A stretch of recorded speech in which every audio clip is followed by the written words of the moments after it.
Paso Hills police say Miguel Mares Aviles could not take the breakup when he went to look for his ex-girlfriend here at Blanco and Northwest Loop 410 Friday night. He proceeded to go to her workplace here in our city, where he began to ram her car with his car.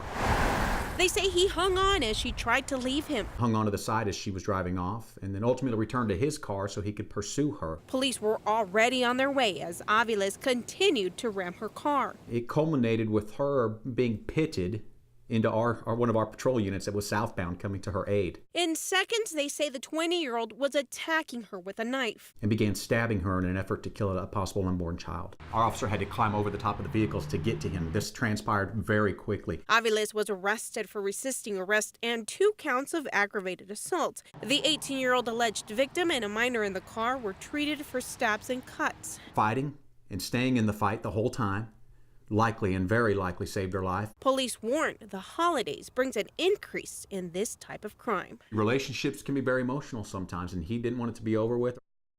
Congratulations, Heidi. Today we are surprising Heidi. She is 5 years old. She was diagnosed with cancer when she was just over 1 year old, and she started kindergarten this year. Burlington wants to give you a gift card so that way you can go shopping and buy some clothes. Yeah? You like clothes. Can I get a high five?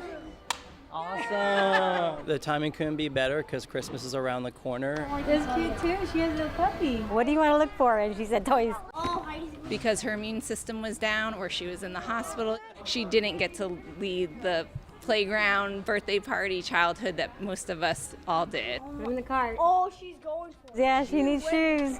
She's outgrowing them, and she loves dresses. So she'll change 3-4 times a day. She enjoyed this so much. We appreciate Burlington because we know that they're a big reason I get to read her a story at night and hug her every night. So you can't put a price on that. It means the world to have her be alive, to be able to attend school, to be with us. It means everything. What are you gonna name her? Love. Thank you. Love you. I love you. Sheer emotion. Big excitement in this small city of just about 8,000 people. I bought my iPhone. I want to take a video. Today, Navasota, Texas, welcoming outsiders from all over with a common thought. I got phone calls from my friends here saying they were coming. Steve and Nancy Miller, who are from Houston, skipped the memorial service there at St. Martin yesterday so they could be here bright and early. So we thought this would be a little bit less claustrophobic. And we wanted to see the train. You know, it's been since 1952 when there was a presidential funereal train. Many Texans saying they wouldn't miss the chance to say goodbye to our 41st president for the world. And actually, my daughter-in-law and I were in Dallas last night, so we got up at 7 this morning so we could get back in time to get my grandkids out so that they could be a part of this. Others honoring the war hero. Son and the father, I served for both of them, so I had a great deal of respect for them, and so I had to come down and, and do it. Traveled much further. I left last night about 7:30, and I got here, maybe 10, about 10:30 today. At around 2:40, a train inscribed with H.W. Bush's name, the number 41, brought loud cheers. The casket could be seen through a glass window, along with the Bush family smiling and waving. It was a final chance to say thank you and goodbye.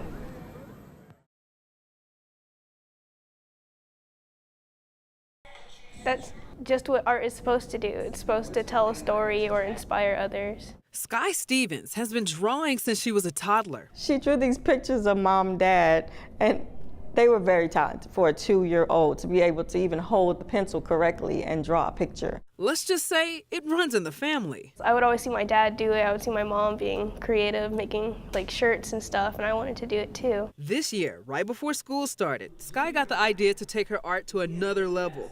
The Warren High School girls' bathroom. A lot of girls go to the bathroom when they're feeling insecure or don't know what to do about how they look, because they think that they have to be what other people want them to be. So instead of spending her last summer days relaxing, Sky and her mother Denise Smith took to the stalls with inspirational quotes. My favorite one would probably be "Your mistakes don't define you." You make mistakes every day, and a lot of times people let them get to them. You being you, that defines you. She knows who she is and what she wants, and for her to share that with other people it makes me so proud. Quotes like, "She believed she could, so she did. The world is full of beautiful things just like you," and more, all to inspire high school girls who may struggle with bullying, low self-esteem, or who just may need a smile on their faces. None of us are going to be perfect to someone else's standard except for ourselves. It makes me feel awesome knowing that I won't be just motivating people my age, but people younger than me and people who have yet to even know what high school is. And being able to inspire others with the one who inspires her the most makes this bathroom art even more special for Sky.